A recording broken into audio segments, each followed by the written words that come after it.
Hi everyone, and welcome to Uncovered Vintage Fashion Magazine Review. I'm Stephanie, and I've been collecting and selling vintage fashion magazines for over 20 years. And I'm Morley. I'm a former copywriter and am now an award-winning playwright and screenwriter. Together, we will examine some of your favorite vintage fashion magazines from the 70s, 80s, and 90s. On Uncovered, we'll discuss some of the magazine's models, layouts, and did I mention the models? And we'll also review some of the ads and articles that make these magazines such a great piece of pop culture history. So, fasten your seatbelts and let's get uncovered. Hey, and welcome to Uncovered Vintage Fashion Magazine Review Podcast, episode number 12. Wow, time flies. Can't believe it. Yes, it does. So today we've got a great issue for you. We have 17 Magazine, April 1972. So, Steph, I know you probably were far too young to remember, but does 1972, let alone April of 1972, mean anything to you? So 1972 definitely stands out. I was a baby living in Montreal with my parents, and... Well, I didn't think you'd be living on your own. Not yet. Okay. Not yet.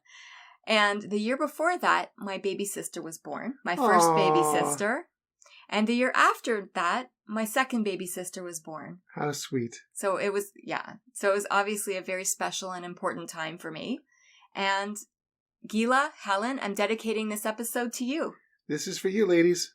So how about you, Morley? What did you have going on in 1972? Anything stand out? Not really. 1972, probably nothing. You were a little young too. I was a little young to remember, although later that year a very significant event took place. That was the Canada-Russia Hockey Series. And I remember going to the Canadian National Exhibition, which is an institution here in Toronto, going on for well over 100 years. And I remember I went for the first time with my mom, and we played this fishing game. And they gave me a poster for the upcoming exhibition series of Canada-Russia, and I became obsessed with that. So Canada won. Yay! That must have been very exciting for you. Well, Paul Henderson scored the winning goal. A very exciting time. But that's what 1972 means to me. Too bad you don't still have the poster. I don't have the poster, but I did buy the set of hockey cards, and I even have, I think, the series on DVD. Cool. Yeah. So, could you tell us a little more about what was going on in 1972? Absolutely. So let's talk about some of the music. Some of the new releases in 1972, in particular April, was First Time Ever I Saw Your Face. Remember that song? Definitely. By Roberta Flack. Also, Rockin' Robin. Not the original, by Bobbie Day, I believe, but it was by Michael Jackson. So he was starting to branch off on his own a little bit. And A Horse with No Name by America. Amazing. Great, great song. Some of the top films, it wasn't a great month for film releases, but you had a couple that were pretty well known. One of them was Fritz the Cat, which I believe was the first X-rated cartoon. It was based on a series of cartoons, or comics, I should say, by Robert Crumb, the famed comic artist. And it was his directorial debut by Ralph Bakshi, a very famous director. And the other famous film at the time was Alfred Hitchcock's Frenzy, which I hadn't seen. I'm not a huge Hitchcock fan, nothing against him, not into that style, but those were the two major releases. So let's talk about 17. So 17 magazine, before we get into this specific issue, let's just talk a little bit about the magazine. So, by the way, this is the first 17 magazine that we have reviewed, and the year 1972 is actually the earliest of any of the magazines that we've reviewed thus far. Right. So, very exciting. 17 made its debut in 1944. It was geared towards encouraging teenage girls to be working women, but it evolved to become a teenage fashion magazine. And a lot of women consider 17 to be their first foray, if you will, into fashion magazines. I know it was among the first for me. So, before Vogue, there was 17. American poet Sylvia Plath, we've mentioned her before, she submitted many of her writings to 17 before eventually having one published in 1950. I think she was trying very hard to get published at that time. In 2019, fast forwarding to 2019, 17 went to a digital-only format. So the publisher Hearst has taken the magazine in this direction because of a decline in subscribership, unfortunately. That happens. That's the Makes way sense. it goes. Yeah. First, Yes. you cease the physical publication, go to online only, and then that's it. Sort of like with TV Guide. Yes. So, 17 Magazine, April 1972. Our cover model is Betsy Cameron. Photography by Emerick Bronson. And fashion, all you can see, by the way, is her head and shoulders. So, fashion is a denim hat by Madcaps with initial pins by DMA. So I'm going to go ahead and read you the headlines.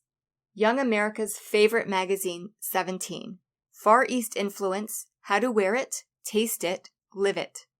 Promising fashions you can count on. Do you need heroes? VD Hotline, help without hassle. And last but not least, double feature, The Godfather and American Pie. So can we just talk about that for a minute? Because for me, The Godfather is one of my all-time favorite movies. Everyone knows about The Godfather. I'll make you an offer you can't refuse. A lot of great lines from The Godfather. It was based on the novel by Maury Hopson. What's interesting about this is that Maury Hopson was an author prior to that. He had several books.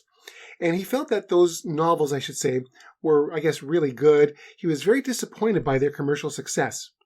So in need of money, he thought, I'm going to write something that's very commercial. I'm basically going to be a sellout. That's, basically how he felt. So he wrote The Godfather, not expecting that much, and it blew up. And of course, there's been The Godfather 1, wow. Godfather 2, Godfather 3. It really launched the careers of Francis Ford Coppola. And it really is just an all-time classic movie. Marlon Brando, James Caan, Al Pacino, Talia Shire, the list goes on and on and on. And it made so many careers. Well, that's exactly right. That's what I'm talking about. Yeah. And also American Pie. So American Pie is one of the longest pop songs in history that certainly went to number 1 by Don McLean. And for those of you who may not be familiar with it, you should try to listen to it. It really talks about the day the music died, which is basically referring to the 1958, I think it was, plane crash where it took the lives of Buddy Holly, the Big Bopper, J.P. Richardson, and of course the other singer who was very famous, Richie Valens. So anyway, fantastic song, and it requires some interpretation. But an all-time classic. And Richie Valens has a very interesting story as well.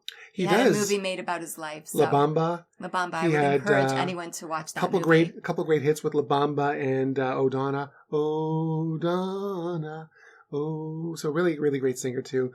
But tragically lost his life well short, long before his time. So rest in peace. So. And the song American Pie has been remade several times, I think. I think Madonna did a version. I didn't know that. Well, that's very good, Freudian slip, like a virgin. Okay, so why don't we continue on with 17 magazine from, of course, April of 1972. Let's uncover 17. So page 98 takes us to a layout entitled Jeans and ... It's 6 pages of color photos, and the models are Betsy Cameron, Mona Grant, and some others. Photography by Emerick Bronson. And you'll notice I'm not mentioning any hair or makeup names, and that's because they're not credited, and I know at this time a lot of the models were doing their own makeup.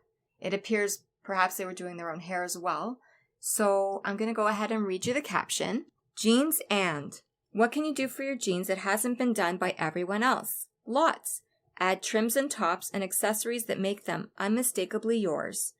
Like a yachty hat above and on our cover, to wear with hair wisping out, brim up, and lettered with great silvery pins. These say that BC, or sparkly-eyed model Betsy Cameron, is here and ready to crew. Denim hat by Madcaps, initial pins by DMA. The first photo is very similar to the cover photo. Again, it's Betsy Cameron wearing her initial pins on her hat. And initials are a big theme you'll see in this particular issue. It was very much on trend. So in the layout, the models are photographed fishing on a boat. They're photographed at a diner. Hair is worn short and peeking out from hats, kerchiefs, tops and windbreakers, lots of denim, checks and plaid, bright colors. This is April. It's a spring issue. We're going into the summer. Narrow belts are worn individually or together. Here the model's wearing a belted turtleneck. A belted turtleneck. A belted turtleneck. A turtleneck with a thin belt. And her jeans, of course. Initials are everywhere, as I said before. They're pinned on your jeans, your bags, your hats. I see one of the models is wearing a tartan hat, it looks like.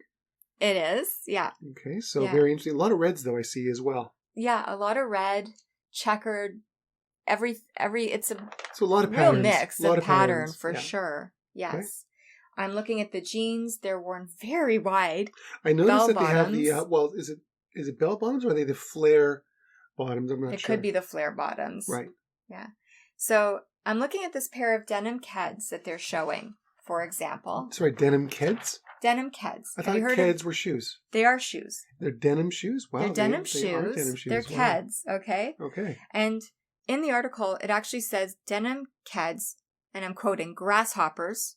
Okay. Is the model of shoes, $9. So I actually myself went on the Keds website just for sake of comparison for you guys.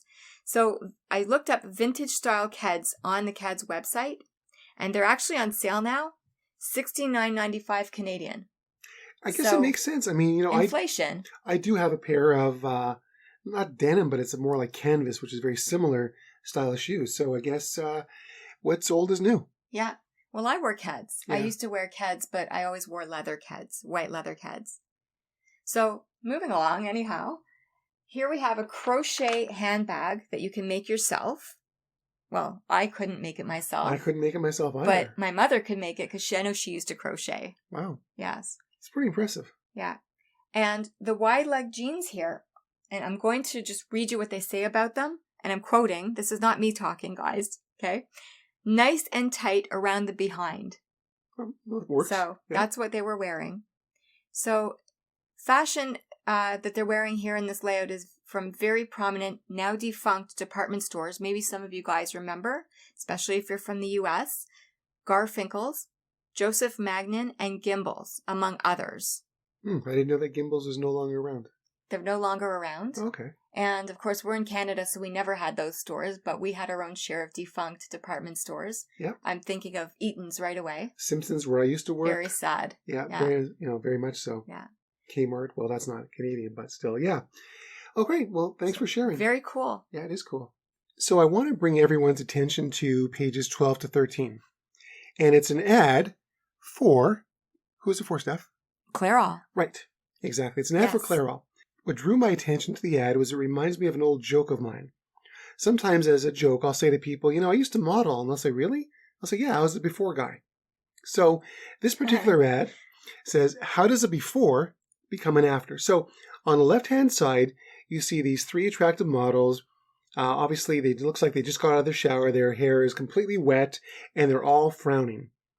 In the middle, that's where you have the ad itself, the typeface. And on the right-hand side, you see this beautiful, luxurious hair. So it's really clever. It's sort of the before and after.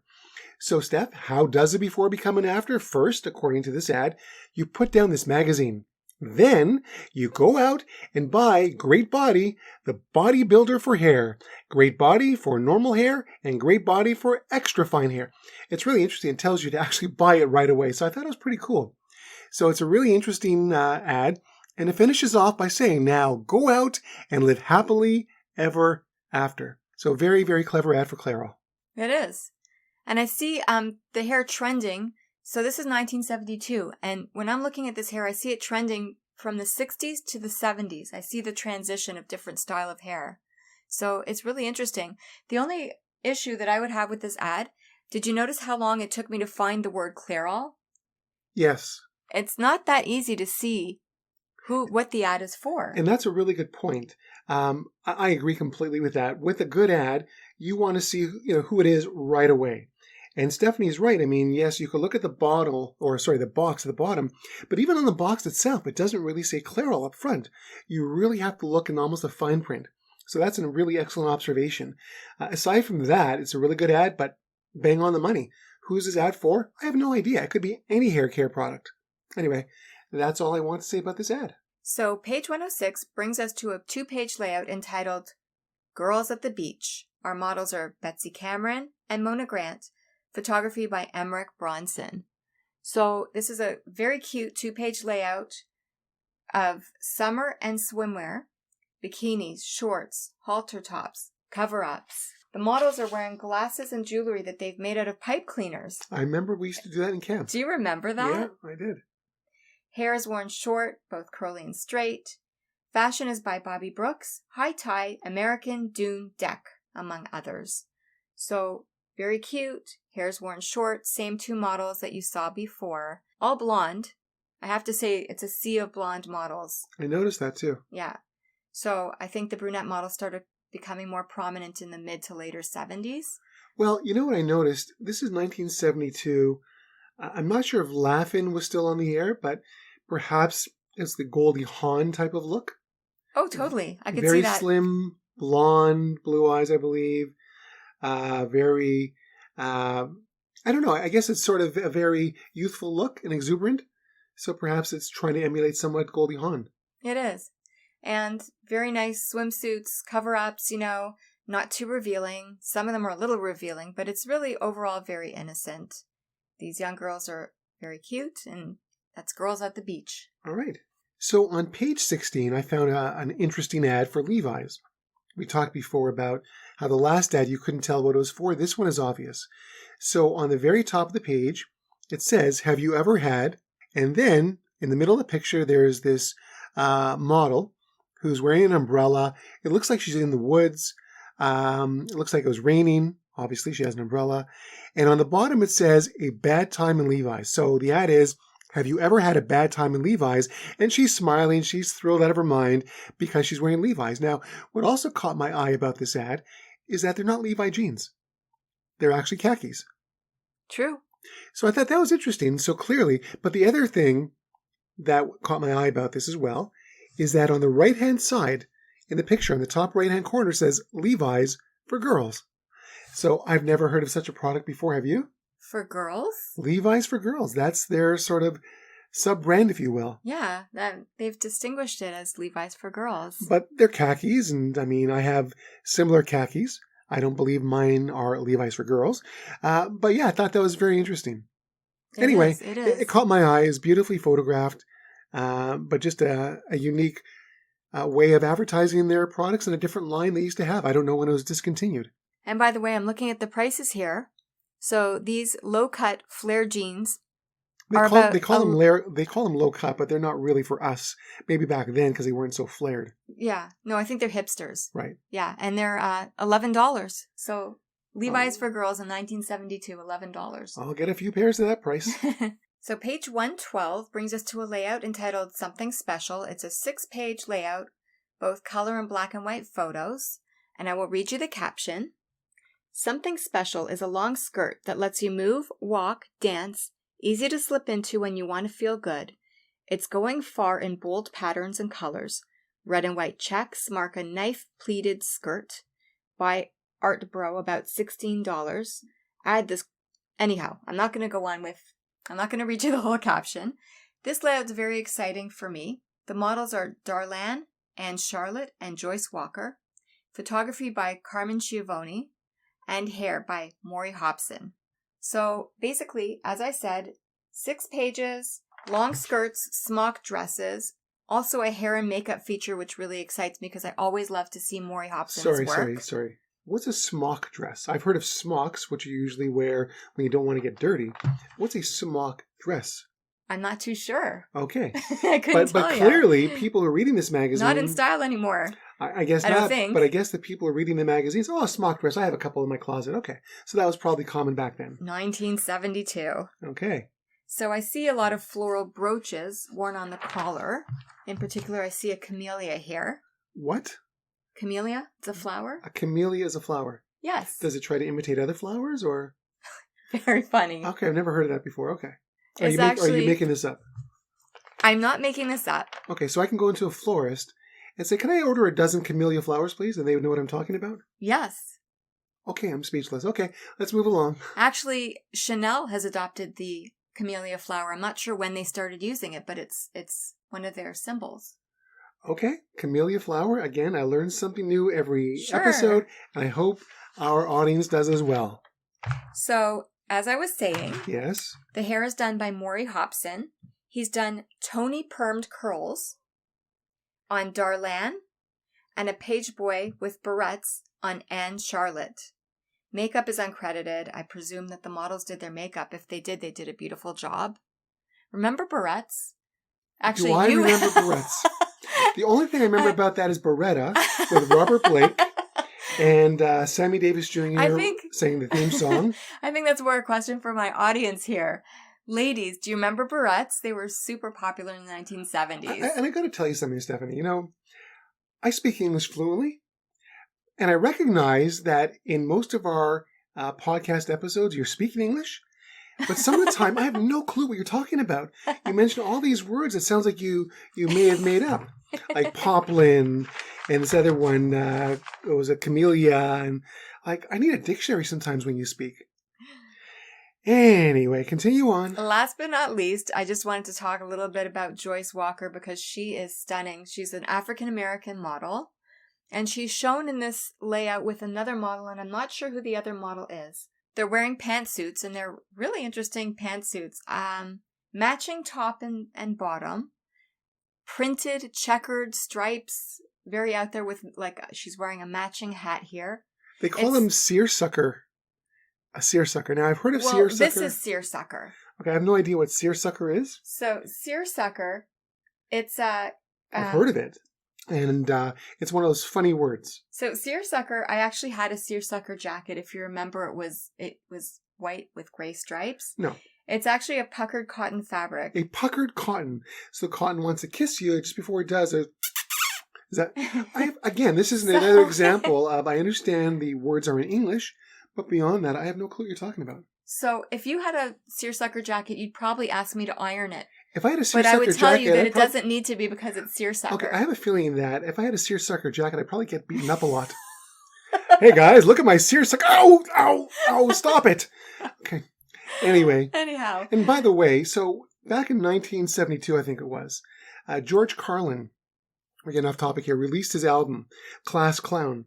And one of the comedy bits was how certain words are so funny that they're just funny, like garbanzo beans. You know, he talks about that. Seersucker would be one of those words which just sounds hilarious.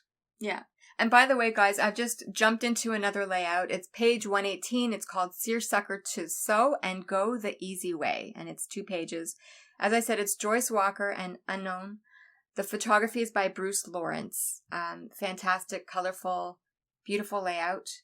Joyce Walker was the first African-American model to appear on the cover of 17 in 1971. Wow. I actually had that issue, but I did sell it. Sold it in my eBay store, Great Mags. Okay. And Easy Way in the title is actually a relative term, since the clothing in this layout is made from patterns. So To me, that's not the easy way. No, the easy way is to go into Sears and say, excuse me, can I get a seersucker jacket, please?